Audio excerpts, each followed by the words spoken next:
神话传说中，神仙之间是不能谈恋爱的。那为什么玉帝和王母娘娘却能结婚？很多人一直都觉得他俩是夫妻关系，但其实并不是。在最传统的神话里，玉帝和王母是没有任何的关系的。正统道教神系中，西王母是先天阴气凝聚而成，是所有女仙之首，掌管昆仑仙岛；而所有男仙之首为先天阳气凝聚而成的东王公，其掌管蓬莱仙岛。玉皇为群仙之首，众神之主。西王母的出现比玉皇要早，所以他们不是夫妻。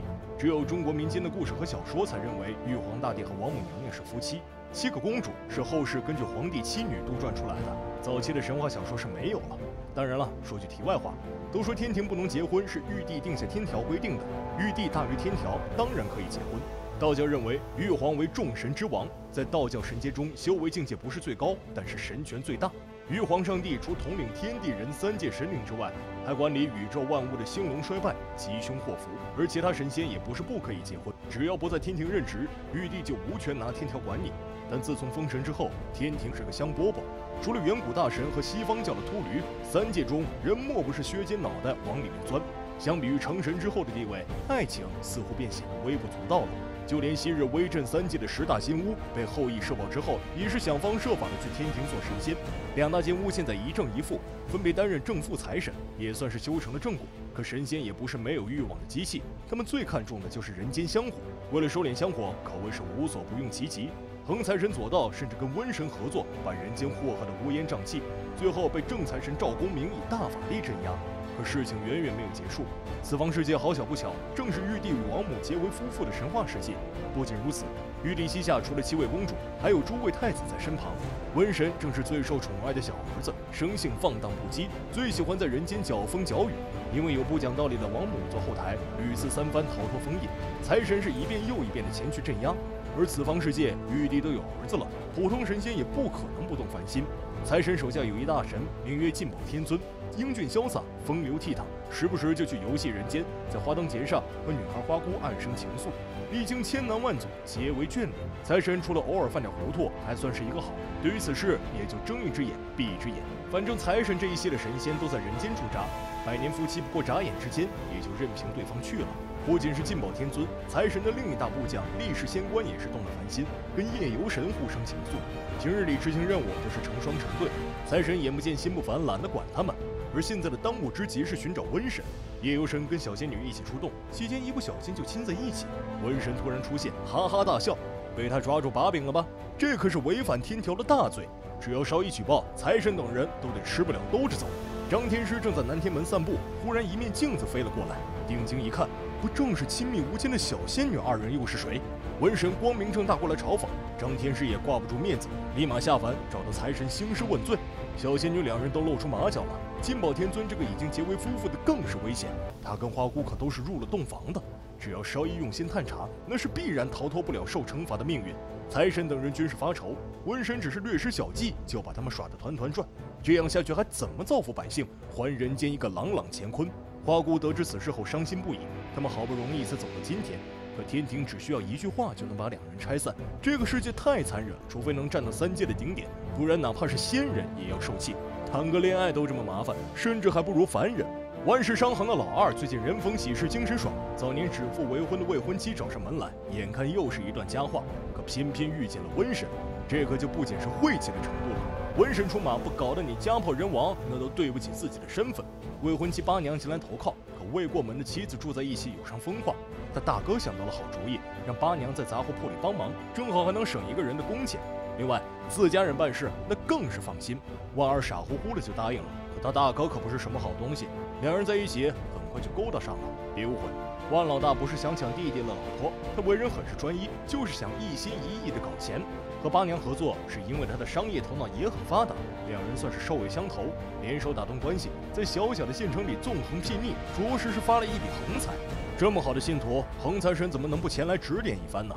经过这个老混球的煽风点火，万老大最后决定玩一把大的。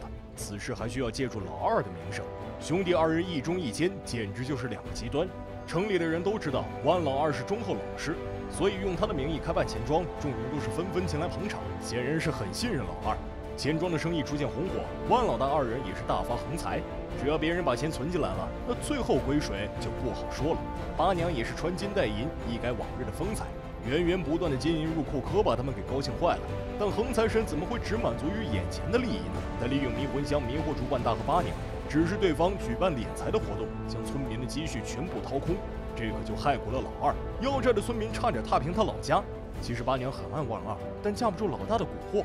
小仙女作为财神的手下，也时不时过来打打秋风，这让女人生起了危机，于是便一起搞了一大笔钱，然后跑到隔壁的城镇开赌坊，继续捞钱。万二和老爹被愤怒的村民围殴，幸好小仙女及时赶到，用瞬移法术将两人救走。财神现在异常的愤怒，万大这种不仁不义不孝的混蛋就应该天打五雷轰。他派出众神，势必要将对方捉拿归案。金宝天尊负责保护万二，可瘟神却又在此时突然出现，一招万毒神掌招来漫天的血雨腥风。天尊毫发无伤，背后的万二就倒霉了，中毒差点领盒饭。金宝天尊连忙将他拉到破庙急救，不可避免的就让万二知道了对方的神仙身份。而瘟神依旧是阴魂不散，这个凡人可还大有用处。他拿出了一本仙人册，扬言要去王母那里举报天尊的恋爱史，这可就把对方给惹恼了。龙勇逆鳞，处之必死。一番惊天地泣鬼神的大战，金宝天尊去天庭搬救兵，张天师好歹是老朋友了，怎么也得照顾一下。万二孤身一人四处乱跑，瘟神如复古之躯紧跟其后，不把万二玩弄于股掌之间，誓不罢休。天色渐暗，男人在破庙里休息，横财神二人悄悄现身，施展法术入梦。恍惚中，万二找到大哥和未婚妻，这对奸夫淫妇你侬我侬，谈笑风生，完全把他这个正主晾到一边，火气越来越大。即便是在苏醒之后，也是怒火攻心，随手操起一把弯刀就要去大杀四方，哪怕是再老实的人，也有爆发的那一刻。瘟神嘿嘿的怪笑，这正是他所想见到的场面。可万二毕竟是个老实人，昨夜也不过是一场梦，在跌了一跤之后就清醒过来，继续去讲道理。瘟神二人大失所望，真是不争气的家伙。转头将目光放在万老大等人的身上。携款跑路之后，这两人可是混得风生水起，赌坊妓院那是一家又一家的开张，有着金银财宝开路，无论是谁挡在面前都要败下阵来。杀手聘用当保镖，仙令合作当伙伴。万老大凭借3寸不烂之舌，在这1亩3分地上可谓是要风得风，要雨得雨。八娘却在此事起了别的心思，锦衣玉食，她也并不是很开心，总是在一个人的时候想念万二。他们一起赚钱，一起养家，素却又快乐。可现在想要回去以前的生活，简直是难上加难。万老大可不会放弃到手的金银财宝，老二历经千辛万苦找过来，男人二话不说就让手下把他赶走。在金钱面前，哪怕是亲弟弟能抛弃。可怜的老二只能继续回破庙过夜。而八娘在暗地里得知这个消息之后，立马羞愧难当，摸黑找到了男人。他对不起对方，拿出1包银子想要赎罪。可万二现在记上心头，怎么可能接受？两人跑路可谓是轻松，留下他和老爹受尽了辛酸。整个太平县都知道了万家的丢人事迹。第二天，男人却告端了，想要县令大人为他主持公道。结果不言而喻，都是一路货色，怎么可能会主持正义？大怒之下的老二直接挥刀找大哥报仇，难道真的把老实人逼疯了吗？这不过又是瘟神的阴谋。万大可不像万二那般难以忽悠，惊慌失措的他连忙派出手下报复老二，这差一点就砍死了亲弟弟。幸好神灵护佑他，小仙女二人及时赶到，将杀手给打飞出去。财神一行人已经追查到了这里，赵公明正在和瘟神大战，这一次必须要将对方绳之以法。而每到决战之时，识时务者为俊杰的横财神就会自动倒戈，跟着反派享受完好处，然后立马将功补过，把自己洗白。如此反复已经是第3次了。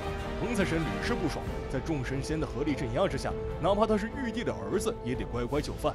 为了避免前车之鉴，财神借了一个超级无敌大宝盒，空间无敌的大，瘟神无论如何也逃不出去。解决了大反派，大家也能安心去喝茶。张天师睁一只眼闭一只眼，手底下这群违反天条私自恋爱的家伙也就这样了。万二最终也是明白了八娘的心意，两人重归于好，结为夫妻。老大为神仙点化，最终也明白了家人远远比金钱重要，在对方的不计前嫌之中回归，一家人和和睦睦，这才是真的幸福。天庭之上，反复横条的横财神终于受到了惩罚，不把南天门擦干净就不能下班。天上一日，地上1年。很快，万家添了新的香火，百姓们喜气洋洋迎财神。新的一年，阖家幸福，财神自保，如意吉祥。好了，本期神话故事就到这里，咱们下期继续。